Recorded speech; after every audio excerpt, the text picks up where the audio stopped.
Bonjour. Je pensais qu'il était bon, après que vous ayez lu ce qu'était l'innovation de SH Lille, de tenter de vous l'expliquer également oralement, après les écrits. Alors, l'innovation de SH Lille, c'est l'industrie du voyage. En effet, depuis très longtemps, on parle de tourisme, on parle d'hôtellerie, il y a des écoles de tourisme, il y a des écoles d'hôtellerie, mais nous avons pensé à ESH Lille, depuis maintenant quelques années, que l'industrie du voyage englobait un tout petit peu tout cela, et évidemment que l'industrie du voyage, qu'est-ce que c'est au fait? Eh bien, c'est entre autres tout ce qui concerne les transports. Dans les transports, il y a de l'aérien, il y a du chemin de fer, bientôt du magnétique, on ne parlera plus de ferroviaire mais de magnétique, il y a toute la partie, on va dire, des croisières, des ferries, que ce soit maritime ou que ce soit fluvial.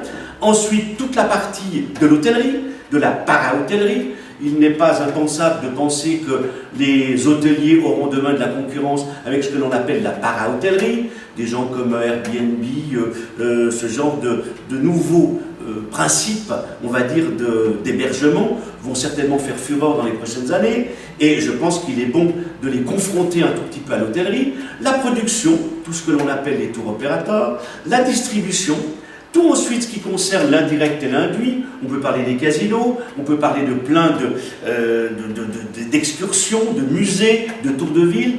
Tout cela est un ensemble, un tout, qui s'appelle l'industrie du voyage.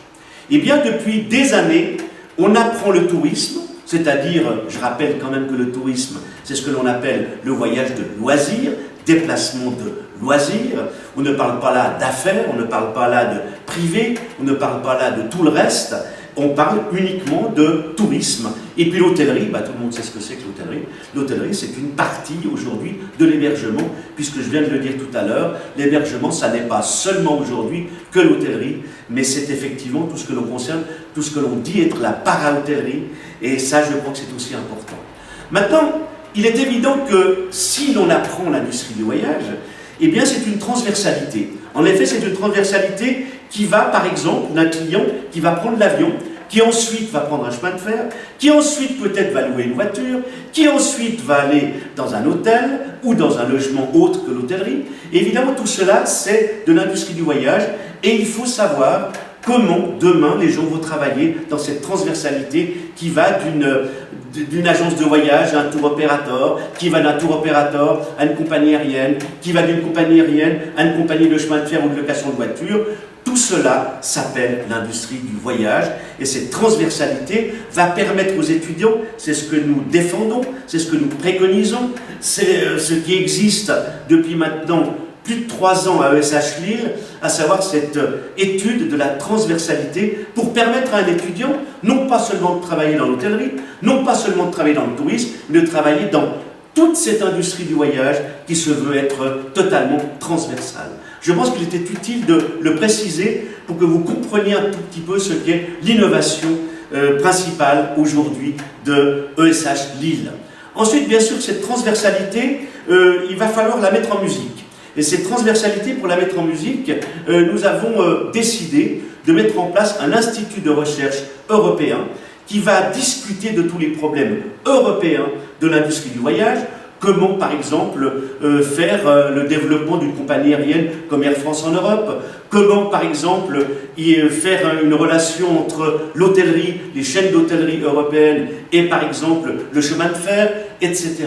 Tout cela, c'est de la transversalité. Et nous avons un autre avantage, peut-être, qui est à donner, qui est à dire, c'est que nous privilégions pour cela, pour cette industrie du voyage, cette transversalité, qui d'ailleurs vous est expliquée assez clairement par écrit, et cet aspect aussi, nous avons décidé de le faire en français, la francophonie. Je pense que cette francophonie, tout en bien sûr précisant que l'anglais est une notion absolument indispensable pour travailler dans cette industrie, nous avons décidé de mettre en avant la France, la francophonie, et de mettre en avant ce pays qui représente 85 millions d'arrivées touristiques et qui est certainement aujourd'hui le pays le plus en vue dans le monde, point de vue touristique. Voilà ce que l'on peut dire.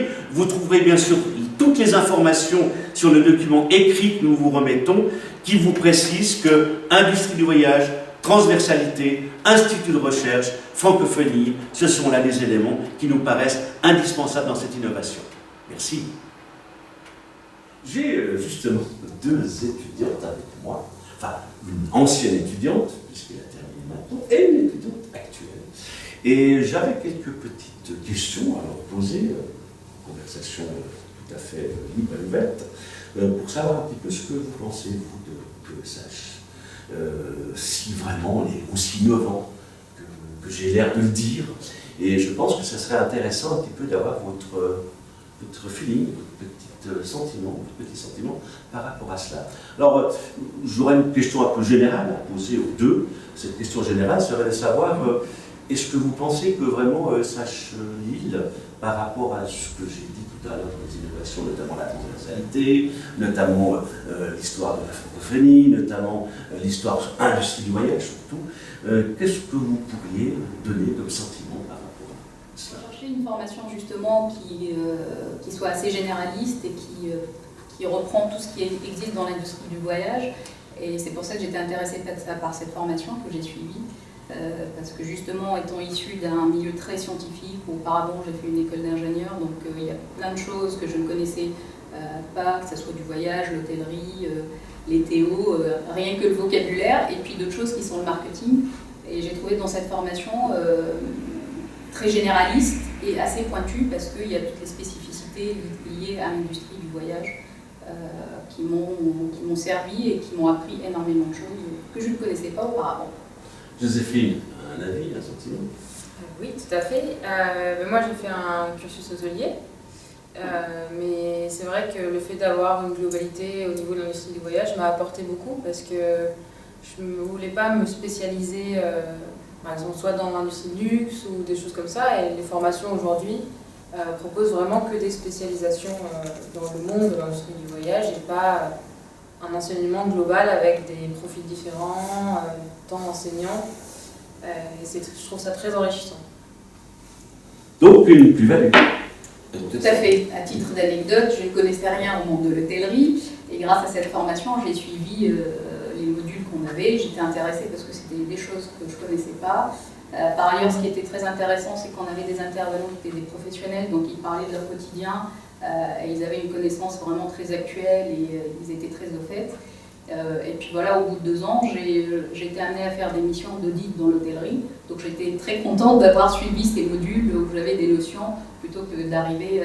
Donc en fait, ce qui était intéressant dans la formation, on a suivi énormément de choses qui, je suis persuadée, vont nous servir un jour ou un autre. Alors justement, ce que je pourrais poser comme question, c'est Joséphine par rapport à cela. Nous avons à ESH Lille que des intervenants qui sont des professionnels. C'est aussi, c'est pas automatiquement une grande innovation, mais je pense que dans le monde scolaire des masters, on doit être une des seules aussi à le faire, puisque nous sommes un master spécialisé. Les grandes écoles sont beaucoup plus souvent généralistes, les grandes écoles de commerce, elles ont des professeurs dits permanents. Un professeur permanent, souvent, c'est quelqu'un qui a perdu un petit peu la notion, peut-être de ce qu'est l'emploi, la notion de ce qu'est le terrain, et je pense qu'on a cette chance. Alors, est-ce que, Joséphine, tu as perçu ça, cette chance qu'il y a d'avoir des intervenants qui sont des professionnels? Ah oui, tout à fait. Au premier abord, ça met déjà dans le monde professionnel, parce que les discussions, les formations, les interventions on le sent déjà très motivantes de par la motivation de l'intervenant. Et puis moi, ça m'a permis de trouver un stage grâce à quelqu'un de très bien placé dans l'hôtellerie, au moins, et puis ça promet aussi plus tard une belle carrière grâce à ça. Voilà, donc ça c'est aussi quelque chose qui, quand je parle de transversalité, ça joue aussi par rapport à la transversalité. À savoir qu'on peut très bien avoir des intervenants qui sont formidables, mais qui ne sont pas des professionnels, qui ne sont pas sur le terrain, en fait. Je prends l'exemple des grandes universités qui ont généralement, puisque pour enseigner, vous savez qu'il faut un doctorat. Pour avoir un doctorat, c'est évident qu'on est un petit peu perdu par rapport au monde professionnel, souvent avec un doctorat. Je ne parle pas de doctorat dans le domaine de la médecine et autres, je parle de doctorat dans le domaine commercial, où là, effectivement, on n'a plus accès vraiment au terrain. Et nous, on est vraiment à ESH Lille des gens qui cherchons à avoir un terrain professionnel, et c'est un professionnel qui donne effectivement de l'emploi, comme tu disais très justement Joséphine tout à l'heure, et je pense que ça c'est important, et ça permet d'être motivé, d'être passionné, c'est ce que l'on cherche, des motivés, des passionnés, et ça je pense que c'est très important. Qu'est-ce que tu pourrais... Je voudrais juste ajouter un petit mot là-dessus. Oui, en fait, souvent, pour les étudiants, on leur suggère d'aller voir les salons des métiers pour rencontrer des professionnels, avoir des carrières, des vocations. Et ce qui est intéressant dans la formation qu'on a suivie, c'est que les professionnels venaient à nous. Du coup, à chaque fois qu'on avait un module, on découvrait un nouveau métier. Donc, ça donnait des vocations. Et je me souviens, à une période, on ne savait plus trop « Ah, ça c'est intéressant ».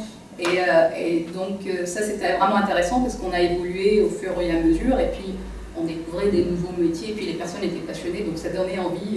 Donc, il y avait l'embarras du choix. Peut-être que Joséphine, tu as peut-être aussi ressenti ça. Et c'est vrai que je me souviens très bien, lorsqu'on parle des stages, je reçois généralement personnellement chaque étudiant pour discuter stage, pour parler stage, ça me paraît très important d'avoir l'avis professionnel, d'avoir les gens. Et je sais souvent, vous n'êtes pas les seuls, mais Joséphine a peut-être connu aussi ça, on hésite. On se dit, tiens si j'allais dans l'avenir, tiens si j'allais dans ça, tiens si j'allais... Et je pense que c'est justement cette transversalité et cette industrie du voyage complète qui permet cette idée. Qu'est-ce que tu en penses ? Ah oui, tout à fait. Là, j'ai repris le master parce que pour l'industrie du voyage, j'étais intéressée par le management. Avec un cursus hôtelier, j'étais contrainte, je devais rester dans l'hôtellerie. Là, grâce à ça, maintenant, je peux potentiellement postuler dans l'aérien, le transport ferroviaire, plein de choses assez intéressantes. Vous avez évoqué un institut de recherche tout à l'heure. Oui. Vous pouvez nous en parler un peu ? Oui, c'est donc ce que l'on pense depuis bien 5 ans aujourd'hui. Avoir un outil qui nous permette de faire de la recherche en industrie du voyage, justement. Et cet outil va se mettre donc en place, comme je l'ai expliqué un petit peu tout à l'heure, va se mettre en place dès octobre par les étudiants. Alors, des instituts de recherche avec des chercheurs, il y en a dans toutes les écoles, toutes les grandes écoles ont des instituts de recherche avec des chercheurs. Nous, les chercheurs, c'est les étudiants. Et je pense que c'est une excellente chose, et ça va fonctionner, ce que l'on a déjà depuis maintenant 3 ans. On a des missions opérationnelles qui sont mises en place. Eh bien, l'Institut de recherche va fonctionner comme mission opérationnelle. À savoir, quand les entreprises vont nous donner un travail à effectuer, qui sera donc effectué par les étudiants, eh bien, ce travail va être considéré comme une mission opérationnelle. Ce qui est là totalement nouveau, parce que ça n'existe pas du tout là encore. Alors, c'est une innovation, bien sûr, forte, très grande, qui va se faire là, dans les années qui viennent, et qui va mettre en place, enfin, pas en place, mais je dirais en transversalité à nouveau, ce mot transversalité qui me plaît beaucoup, j'avoue. Alors, transversalité, on va mettre les entreprises et les étudiants, qui vont travailler de plein pied par rapport à un cadre donné, qui va être nous donné par l'entreprise. Et là, je pense que ça va être quelque chose de très très nouveau, fait par les étudiants, je le répète, et non pas par des chercheurs qui ont des bacs plus 8, tout que sais-je, qui sont des chercheurs. On ne veut pas avoir des chercheurs chez nous, on veut avoir des étudiants qui soient des têtes chercheuses et qui s'intéressent, qui se motivent, qui se passionnent par rapport à un sujet donné. C'est une bonne chose pour les étudiants pour rechercher les missions opérationnelles alors Justement, c'est un peu dans ce cadre-là que tu avais fait un travail missionné par l'Office de tourisme de Lille. Oui, tout à fait. On s'était organisé en plusieurs groupes et chaque groupe a produit un travail qui va de 50 à 60 heures par personne.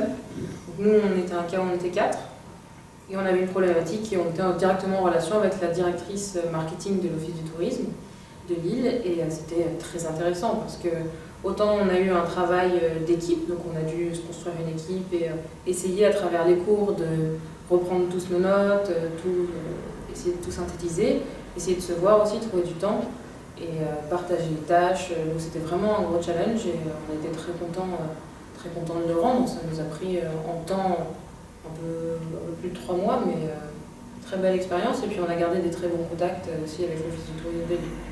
Donc, le produit tourisme de l'Office du tourisme de Lille n'était pas seulement un produit touristique. Je pense qu'on a pu y mêler les transports, on a pu y mêler plein de choses et justement démontrer qu'avec l'industrie du voyage, on touche plein de secteurs. J'avais juste aussi quelque chose que je pourrais rajouter et qui est aussi construit parfois dans les missions opérationnelles qui sont données aux étudiants, c'est qu'on s'aperçoit que l'industrie du voyage est très très vaste, puisque vous avez dans ce qu'on appelle l'induit de l'industrie du voyage tous les produits. Ça me faisait penser que l'autre jour, j'ai discuté avec quelqu'un de chez Louis Vuitton, LVMH, qui me disait qu'il vendait plus de sacs de voyage chez Louis Vuitton aux Chinois à Paris que dans le magasin de Beijing et de Shanghai. Ce qui veut dire quand même que le tourisme va très très loin, l'industrie du voyage aussi, puisque ce loisir va très très loin. Alors c'est peut-être ce qui a été aussi un peu étudié, c'est aller un peu plus loin, peut-être que le simple fait touristique, aussi voir dans quel contexte ça se passe. Ah oui, tout à fait. On était en relation avec différents groupes, on a fait des offres. Nous, on s'occupait de développer tout ce qui était hôtellerie, et on avait des conjoints qui travaillaient avec le maïs, travaillaient avec des offres avec l'aéroport de Lille, donc on a été en contact direct avec l'Office du tourisme. Mais on a eu d'autres agents comme l'aéroport de Lille, la gare, tout le côté SNCF, pour essayer de proposer des offres, des innovations, pour qu'ensuite ils prennent ce qu'ils ont envie de développer si ça les intéresse. Et peut-être qu'à l'avenir, justement, les produits touristiques seront proposés par plein de gens et qu'on n'aura pas seulement cet outil tourisme dans l'industrie du voyage, mais on aura aussi toute une force à côté de cela, qui sera cette transversalité très très forte. Eh bien, j'aimerais vous remercier d'être venu de Fontainebleau, je crois seulement, d'accord, et de Lille. Voilà, pas trop loin, donc, mais ça m'a fait plaisir de vous retrouver là, les deux, et d'avoir un petit peu votre son de cloche sur SHD. Merci. Merci. Merci.